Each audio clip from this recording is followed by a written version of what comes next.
Shalom, shalom. I would like to begin the lesson off by giving all praises, honor, and glory to Yahweh by Hashem, Yahweh Shai, by Hashem HaKakodash, the belongings unto the apostles and the elder bishops at Great Millstone, who have taught me this truth. Through the spirit and the power of Yahweh by Hashem, Yahweh Shai. Peace and salutations to the brothers out there pushing this truth. The 100% truth out there on the highways and the byways, the Akim, as well as the few sisters out there listening and learning. The Aquath to you also, I say shalom. It is your brother, Ratizago Barback, with another lesson through the spirit. Just wanted to come at you with something the Lord willing, edifying.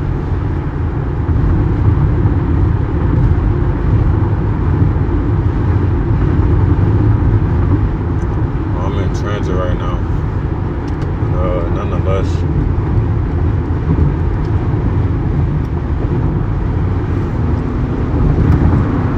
to bring y'all some Lord willing edifying, man.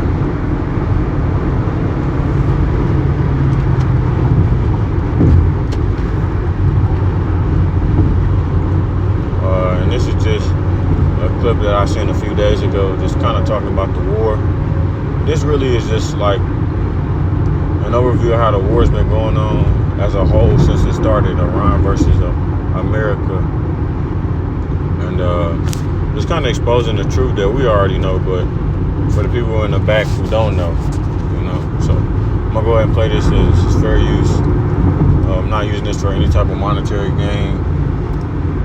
This video is not monetized. I'm not making any money off of it. It's for educational and edification purposes only. So YouTube, please do not strike this video down. I'm gonna go ahead and play this clip though.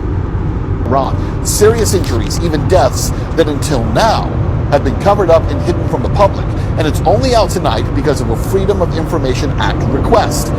New Defense Department records show tonight that more than 400 casualties in the first 6 weeks of this war alone, including 17 life-threatening injuries. By the way, casualties is defined as people who are killed, injured, or lost during a war.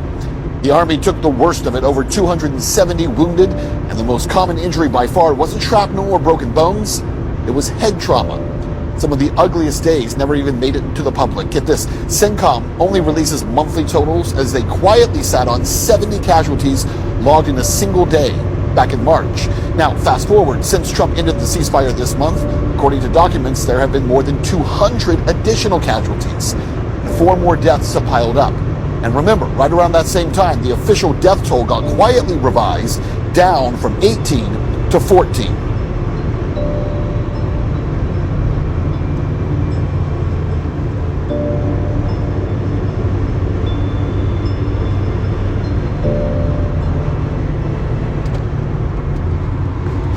So, we already know, and we've known this, that Esau, Edom, and Amalek does these things.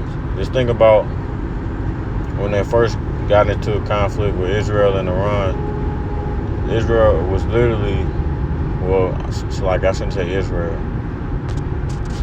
The small hats were literally censoring, what was going on. And they bombed the Al Jazeera reporter. They were banning people from recording the strikes and stuff like that on Tel Aviv and other cities over there. And they were hiding the truth, man.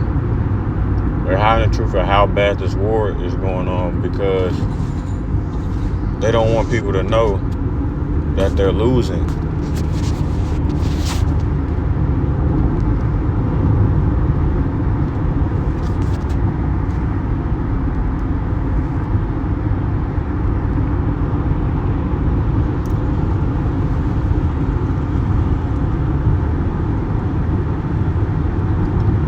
First Thessalonians 5:1.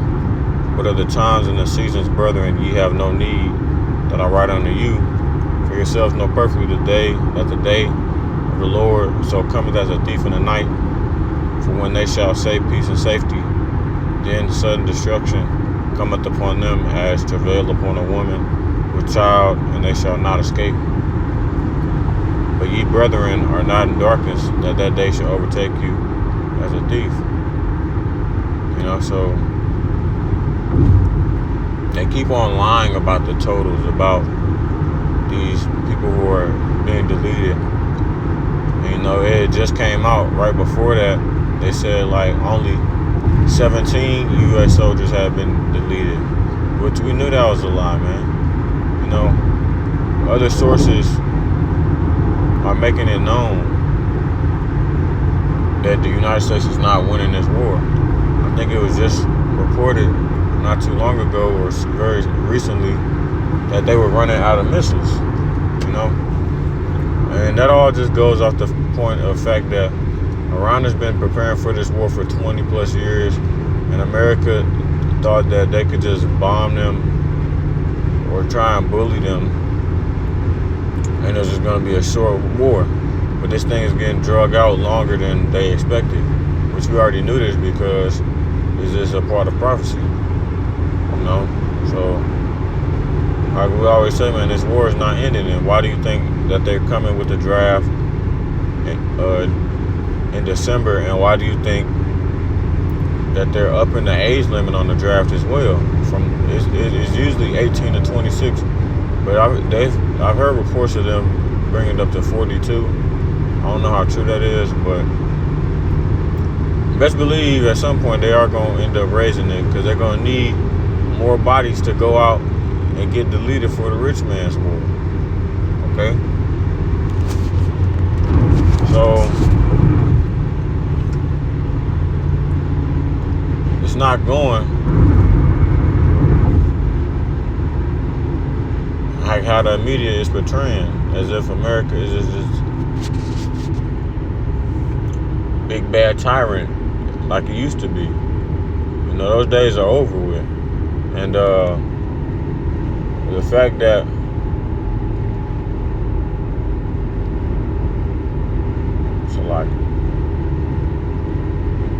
the simple fact that as this war goes on and more countries are joining in. You know, some of the smaller Islamic countries, the countries over there in the Levant are joining in. And eventually it's going to turn out to World War III. And all of these countries are going to end up joining in. And this all started from the least of the flock drawing America out.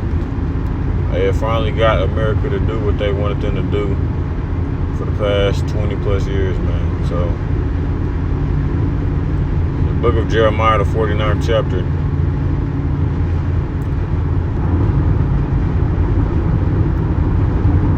Well, matter of fact, let me get this.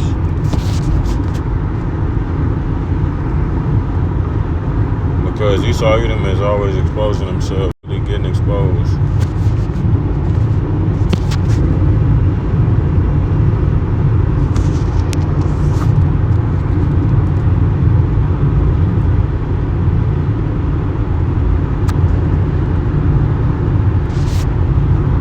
Psalm 64 and 7, but the Most High Power shall shoot at them with the arrow, suddenly shall they be wounded. Salaki.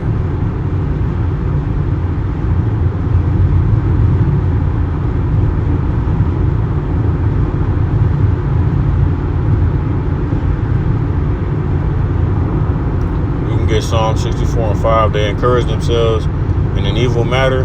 They commune of laying snares privily. They say, who shall see them? And the Lord sees all the work that they've done throughout the generations, which is why the Lord's going to continue to send plagues and pestilences to these people, man. Because Esau Edom is willingly deserving of it for all the atrocities that they've committed in the sight of the Lord. So they search out iniquities that accomplish a diligent search. Both the inward thought of every one of them and the heart is deep. It says, but the Most High Power shall shoot at them with an arrow, suddenly shall they be wounded. Okay? And once the Lord starts sending arrows over here, those missiles, man, it's a wrap for Babylon the Great. That's the final blow right there. You know, that's the sweep under the leg or that's you pulling out the last block of the Jenga tower before it to cause it to collapse. So they shall make their own tongue to fall. So they shall make their own tongue to fall upon themselves. All that see them shall flee away, and all men shall fear and shall declare the work of the Most High Power, for they shall wisely consider of his doing, right? Because these things, once you start seeing more and more supernatural things, death and mourning and famine and pestilence and natural disasters, the whole nine, people's spirits starting to change and return back, becoming pilgrims on the earth, just death all in the streets.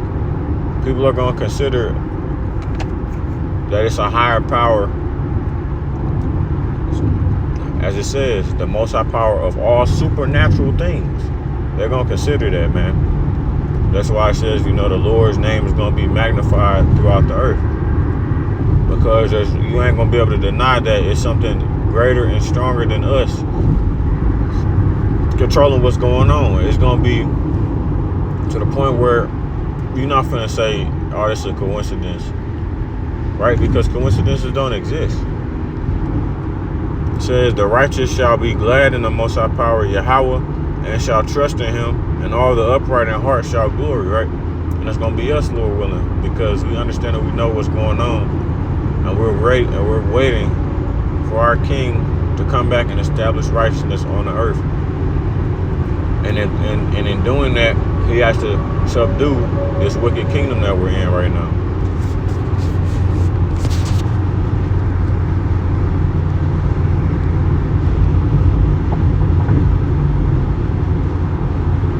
Revelation 6,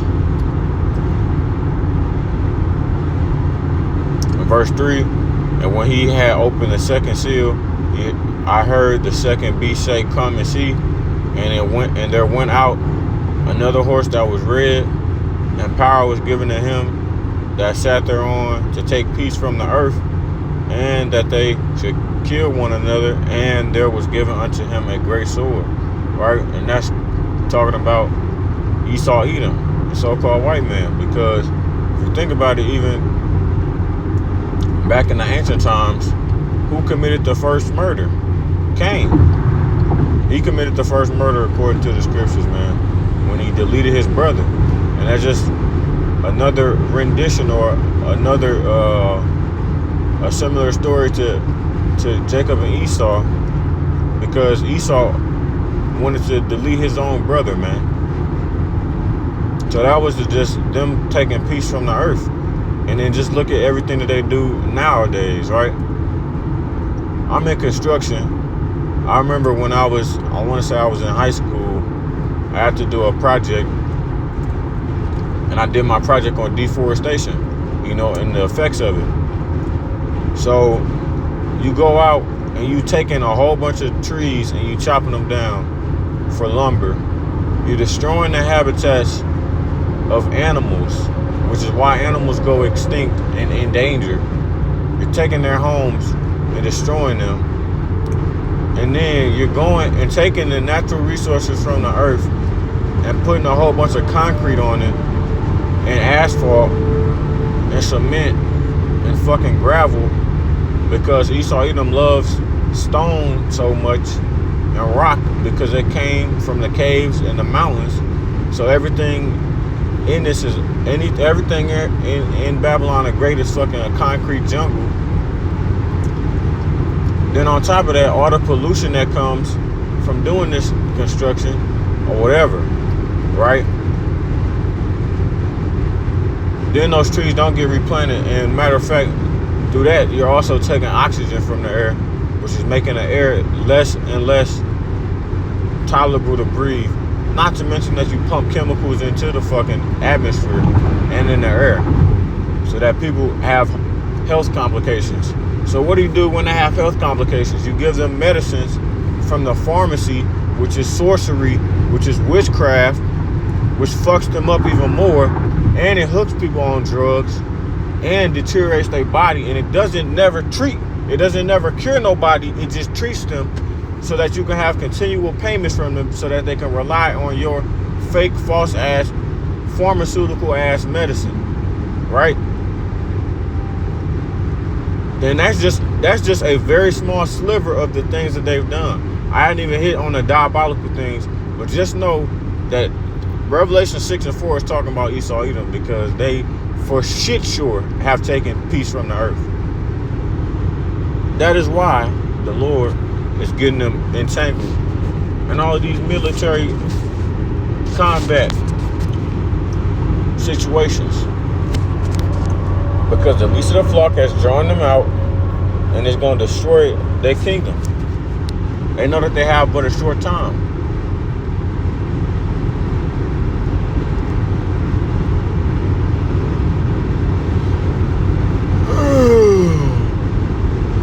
Their wisdom is vanished. Everything that they do is questionable when it comes to decision making. And Lord is making these men and turning them back into the basis of men. Jeremiah 49:13. For I have sworn by myself, saith Yahweh, that Basra shall become a desolation, which Basra was an ancient city in Edom. A reproach, a waste, and a curse. And all the cities thereof shall be perpetual waste. I have heard a rumor from Yahweh, and an ambassador is sent unto the heaven, so like unto the heathen, saying, gather you together and come against her and rise up to the battle. That's why these Elamites have been going so hard at Babylon the Great. You know, because all these nations are sick and tired of their rulership, man. They've taken peace from the earth. Although we suffer from it the most, the other nations suffer from it as well. And they are girding themselves up to take this man down, this whore down. For lo, I will make thee small among the heathen and despised among men. Nobody fucking likes America. America is the most, is if not becoming the most hated country on the face of the earth. Thy terribleness hath deceived thee, because they never thought that this day would ever come. And the pride of thine heart, O thou that dwellest in the clefts of the rock, that holdest the height of the hill, though thou shouldest make thy nest as high as the eagle, I will bring thee down from thence, saith Yahweh. The Lord's going to humble these proud Edomites in a real way. Right? Imagine all the things you spent your time building in your kingdom, 250 plus years, and the Lord is going to be able to destroy it all, and it's not going to take him an hour. Also, Edom shall be a desolation. Everyone that goeth by it shall be astonished, and shall hiss at the plagues thereof.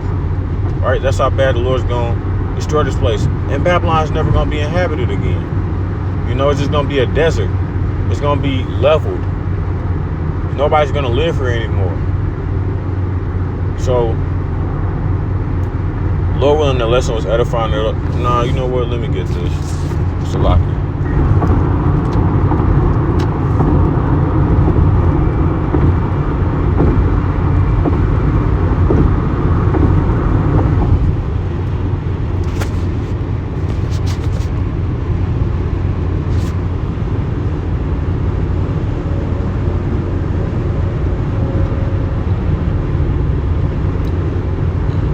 Psalm 10:7, his mouth is full of cursing and deceit and fraud. Under his tongue is mischief and vanity.